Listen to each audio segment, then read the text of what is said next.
اللہ تبارک و تعالیٰ نے جو آیت کریمہ میں فرمایا اے ایمان والو کافرین کو دوست نہ بناؤ مومنین کے سوا، تو یہاں کون سی دوستی مراد ہے؟ دینی معاملات کی دوستی. اس کو سمجھ کر کے چلیں. دینی معاملات کی دوستی اسلام نے ناجائز رکھا ہے، باقی دوسرے معاملات میں دوستی کو ہم نے جائز قرار دیا ہے. اتریدون ان تجعلوا للہ علیکم سلطانا مبینا، اللہ فرماتا کیا یہ چاہتے ہو کہ اپنے اوپر اللہ کے لیے سری محبت کر لو، سری حجت کر لو؟ یعنی اگر تم یہ چاہتے ہو کہ اللہ کی تمہارے اوپر پکڑ آ جائے تو پھر یہ کام کرتے رہو، اللہ کی پکڑ آ جائے گی. آگے رب تعالیٰ فرماتا منافقین جو ہے یہی کام کرتے تھے، ان کے پاس جا کر بیٹھتے تھے، ڈسکس کرتے رہتے تھے، دین کے معاملات کو لے کر کے مذاق کرتے رہتے تھے. حضور صلی اللہ تعالیٰ علیہ وسلم کے معاملات کو لے کر کے آپس میں ڈسکس کرتے رہتے تھے. قرآن کی آیتیں اتر گئیں. اللہ نے فرمایا منافقین جہنم کے سب سے نیچے طبقے میں ہیں. وَلَن تَجِدَ لَهُمْ نَصِيرًا، اور پھر تم دیکھو گے ان کا کوئی مددگار نہیں ہوگا. ہاں إِلَّا الَّذِينَ تَابُوا، اب یہاں توبہ کی اہمیت بیان کی جائے، مگر وہ لوگ جنہوں نے توبہ کر لیا، وَأَصْلَحُوا، اور اپنے آپ کو سنوار لیا، وَاعْتَصَمُوا بِاللَّهِ، اور اللہ کی رسی کو مضبوطی سے پکڑ لیا، وَأَخْلَصُوا دِينَهُمْ لِلَّهِ، اور اپنے دین کو اللہ کے لیے خالص کر لیا، فَأُولَئِكَ مَعَ الْمُؤْمِنِينَ، تو پھر وہ مومنین کے ساتھ ہوں. 4 چیزیں توبہ کے لیے بیان کی گئی ہیں یہاں پہ، سمجھ کر کے چلیں آپ. جب کوئی آدمی کسی کفر سے توبہ کرے، نفاق سے توبہ کرے، بڑے گناہ سے توبہ کرے، اس کی 4 منزلیں ہیں. سب سے پہلی چیز تابو، توبہ کرے. توبہ گال پہ تھپڑ مارنے کا نام نہیں ہے، توبہ لفظ ہے رجوع کرنے کا. رجوع کا مطلب ہے جس کام کو کیا تھا اس سے اپنے آپ کو شرمندگی محسوس کرے کہ میں نے غلط کیا تھا اور چھوڑنے کا پکا ارادہ کر لیا، یہ توبہ ہے. کان پکڑنا، گلے گال کو تھپڑ مارنا یہ کوئی ضروری نہیں. نہیں بھی کیا تم نے، سوئے سوئے دل میں ارادہ کر لیا اے اللہ مجھ سے غلطی ہو گئی، میں باز آتا ہوں، یہ توبہ ہو گئی، یہ تمہاری توبہ ہے. سجدے میں گر گئے، اے اللہ مجھے افسوس ہے کہ میرے سے غلط کام ہو گیا، تم نے اپنی غلطی سے توبہ کر لی، بس یہ توبہ ہے. توبہ کہتے ہیں پلٹنے کو، جہاں تھے تم وہاں سے پلٹ آئے. نمبر 1. توبہ کے بعد کیا کیا کرنا ہے؟ وہ اصلحو کا مطلب ہوتا ہے اپنے آپ کو پھر سنوارنا ہوگا. تمہیں مومنین کے ساتھ اگر بیٹھنا ہے تو سنوارنا ہوگا. اسی لیے اس آیت کے ذریعے سے مفسرین فرماتے ہیں کوئی اگر توبہ کرتا ہے کسی چیز سے فوراً اس پر اعتبار مت کرو، 6 مہینے انتظار کر کے دیکھو کہ سنورا کہ نہیں سنورا، اپنے آپ کی اصلاح کیا کہ نہیں. میاں آج چھوٹی چیز تھپڑ مار لیا، توبہ توبہ توبہ توبہ، اور اس کے بعد پھر کل دیکھا تو پھر وہی ہے. کبھی کبھار جو سچی توبہ نہیں کرتا ہے وہ آدمی چند دنوں کے بعد پھر واپس اسی گناہ میں چلا جاتا ہے. شریعت نے کہا ہے کہ 6 مہینے اس کا انتظار کریں، 6 مہینے اس کا انتظار کریں، دیکھیں کہ اس نے اپنے آپ کی اصلاح کر لی یا نہیں. کچھ لوگ صرف شادی کے لیے توبہ کر لیتے ہیں، صرف شادی کے لیے ایمان لے آ رہے ہیں، یہ بھی معاملات ہے. تو یہاں پر بھی حکم ہے ٹھیک ہے ایمان لائے، میں اس کا انکاری نہیں ہوں. کوئی لڑکی ایمان لے آئی، کوئی لڑکا ایمان لے آیا، اسلام میں داخل ہوئے ہیں، تو حکم تو یہ ہے کہ 6 ماہ اس کا انتظار کرو، دیکھو کہ حقیقت میں اس نے اپنے آپ کو سنوار لیا کہ نہیں. ارے ادھر صبح توبہ کیا، دوپہر میں نکاح کی محفل بیٹھ گئی، پھر شام میں پتہ چلا کہ ہو گیا، اب واپس چلو اپنے دھرم میں. یہ تو دھوکہ دینا ہوا. تو اصلاح کرنا اپنے آپ کی، یہ توبہ کی دوسری منزل ہے. تم ایمان والوں میں کب شامل کیے جاؤ گے؟ پہلے نمبر پر توبہ، دوسرے نمبر پر اپنی اصلاح. وہ یوں ہی سمجھ لیں زخم ہو گیا تھا، ہاتھ میں زخم ہو گیا تھا، پھوڑی ہو گئی تھی، پھٹ گیا، گئے ڈاکٹر کے پاس، کس کام کے لیے؟ علاج کے لیے. اب وہاں 2 چیزیں ہیں، 2 چیزیں. پہلے تو اس کو صاف کر کے وہ پٹی باندھے، پہلے تو صاف کر کے پٹی باندھے، اس کے بعد پھر دوائی بھی دے کہ جو کمزوری آئی ہے وہ دور ہو سکے. دونوں میں خالی ایک ہی کیا، خالی دوائی لے کر کے آیا، زخم کو نہ پوچھا نہ کچھ نہیں. تو زخم تو باقی رہا اور دوائی کھا رہے ہو.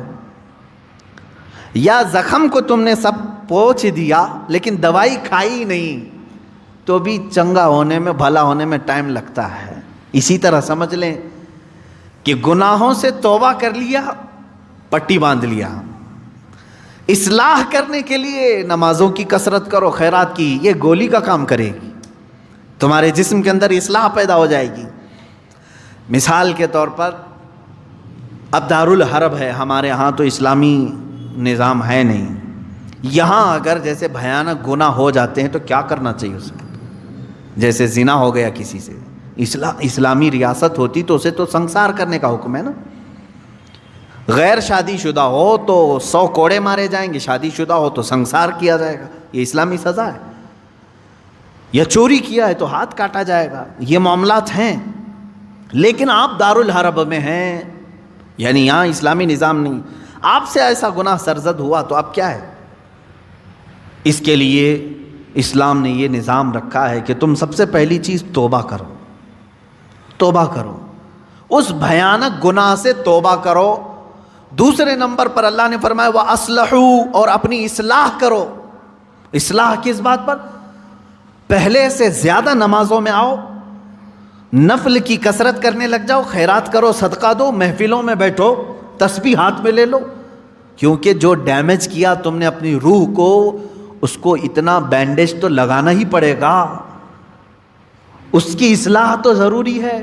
تو جس سے گناہ سرزد ہوئے وہ اگر توبہ کرنا چاہتا ہے تو 2 چیزیں پہلے سمجھ لیں، ایک تو سچے دل سے توبہ کرنا یعنی باز آنے کا ارادہ کر لینا، دوسری اس پر نیکیوں کی کثرت کرنا، تب جا کر کے وہ توبہ کا پھل تمہیں ملے گا۔ ہاں بعض جگہوں پر میں نے دیکھا ہے، دیہاتوں وغیرہ میں وہ لوگ کسی لڑکے اور لڑکی کے معاملے کو دیکھتے ہیں کہ یہ غیر شادی شدہ تھے اور چلے گئے اور ساتھ میں رات بتا کر کے آئے، تو ان کو پکڑ کر کے جماعت والے بٹھاتے ہیں۔ اسلامی سزا ہے نہیں، آپ دے نہیں سکتے۔ اور بعض دیہاتوں میں نے دیکھا ہے کہ جھاڑو لے کر کے اس کو مارتے ہیں یا ٹاول کو لپیٹ کر کے اس کو مارتے ہیں۔ یہ مذاق کر رہے ہو اسلامی نظام کا؟ مذاق ہے اسلامی نظام کا؟ وہ تو حضرت ایوب علیہ السلام کی بیوی کے لیے اترا تھا قرآن پاک میں۔ حضرت ایوب علیہ السلام نے قسم کھا لی تھی اپنی بیوی کے بارے میں کہ وہ شیطان کے پاس گئی تھی، اگر میں صحیح ہو جاؤں تو تجھے 100 کوڑے ماروں گا۔ آپ صحیح ہو گئے، 100 کوڑے مارنے والے تھے، لیکن وہ بیوی بڑی نیک شعار تھی۔ اللہ نے حکم فرمایا جبرائیل امین کو، جاؤ ایک جھاڑو جس میں 100 کاڑیاں ہوں وہ ایوب کو دے دو اور کہو کہ ایک بار اس سے اپنی بیوی کو مارے، ان کی قسم پوری ہو جائے گی۔ یہ قرآن میں ہے۔ وہ ایوب علیہ السلام کی بیوی کے لیے یہ بات اتری تھی۔ تو میں نے کسی گاؤں کے متولی صاحب کے متعلق یہ سنا کہ وہ بھی 100 کاڑیوں کی جھاڑو لے کر کے اس لڑکے کو مارتے ہیں جو لڑکی کو بھگا لے جاتا ہے، اور کہتے ہیں 100 کوڑوں کے برابر ہو گیا۔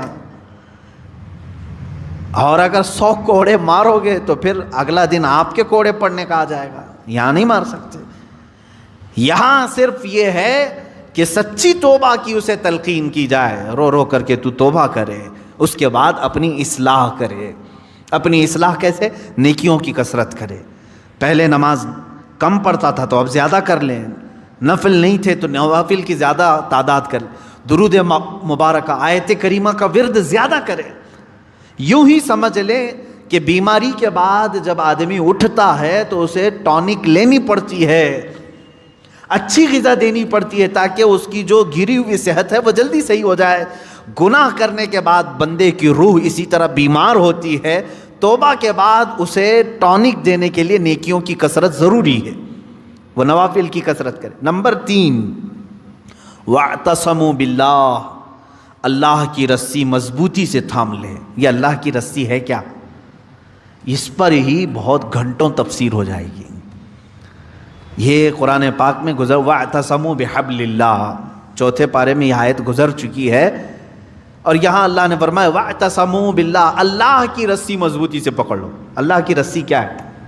آسمان سے کوئی چیز لٹک رہی ہے کہ اس کو پکڑ کر کے جھولتا رہے گا، چھوڑے گا نہیں۔ اللہ کی رسی، مفسرین کے الگ الگ اقوال ہیں۔